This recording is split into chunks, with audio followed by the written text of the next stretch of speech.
शिक्षा एक बहुत ही क्रांतिकारी चीज है। उसका एक सूत्रीय कार्यक्रम है और कोई काम नहीं। जैसे भारत में शिक्षा को लेकर बड़ी मिथक है। पेरेंट्स हमारे जो पेरेंट्स हैं हमारे देश के, वो तो लड़कों का अगर उनका बस चले तो पेट में तैयारी आईएएस की से करना शुरू कर दें। वो पे जैसे अर्जुन को सिखाया गया था चक्रव्यूह में कलवा, वो वाला हिसाब किताब है। और इतना प्रेशर बच्चों पे बिल्डअप करते हैं। मेरा मानना है कक्षा 5 तक बच्चों पे प्रेशर नहीं बिल्डअप होना चाहिए। अभी घटनाएं हो रही, बच्चों को हार्ट अटैक्स हो रहे हैं। तो फिर शिक्षा करती क्या है, इसका रोल क्या है? अब जैसे एक छोटा सा इंसिडेंट मैं बताता हूं। 1920 में असहयोग आंदोलन हुआ। भारत राष्ट्र नहीं है। भारत की 90% जनता शिक्षित है, 90% जनता गरीब है। तो आप किस मुद्दे पे आप जनता को बाहर निकालोगे? कैसे जन आंदोलन करोगे? है ना भाई, जनता तो अशिक्षित है और गरीब है और फिर राष्ट्र नहीं है। तो सबके सामने एक चुनौती थी कि भाई आप कैसे निकालोगे, क्या करोगे? तो गांधी जी ने कहा मैं निकालूंगा। तो सीआर दास ने कहा कैसे? मोतीलाल नेहरू, सीआर दास, इन्होंने कहा भैया हमें भी बताओ कैसे निकालोगे।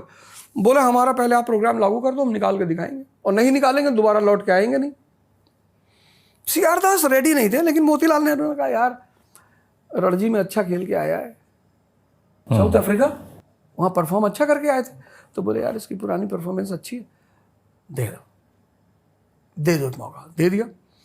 तो गांधी जी ने एक बड़ा प्यारा फॉर्मूला दिया, R = I, रिलेशन = इंटरेस्ट।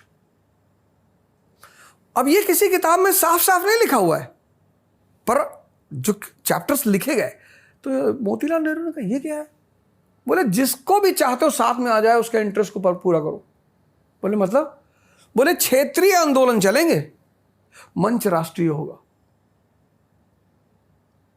आंदोलन जैसे पंजाब का जो लोकल मुद्दा है वही मुद्दा वहां रहेगा। वहां एक उस वक्त मुद्दा चल रहा था अकाली, जो भ्रष्ट महंत थे उनको निकालने का प्रयास हो रहा था। तो बोले पंजाब का मुद्दा अकाली होगा, खड़े हो गए पंजाबी। यूपी में कर का मुद्दा चल रहा था, एका मूवमेंट। पंजाब में वो जो चाय बागान के मजदूर थे, कुली मूवमेंट। हैदराबाद में, आंध्रा में फॉरेस्ट सत्याग्रह। तो स्थानीय आंदोलन, राष्ट्रीय मंच। अब जिसने उसको पढ़ा उसके जीवन में सिर्फ असहयोग आंदोलन स्पष्ट नहीं हुआ, उसको एक बात और स्पष्ट हुई कि यार अगर किसी को अपने करीब बुलाना है ना तो उसके इंटरेस्ट को पूरा करना पड़ेगा। ये है शिक्षा। शिक्षा समझ का विकास करती है और वो समझ और विवेक व्यक्ति की उन्नति करते हैं।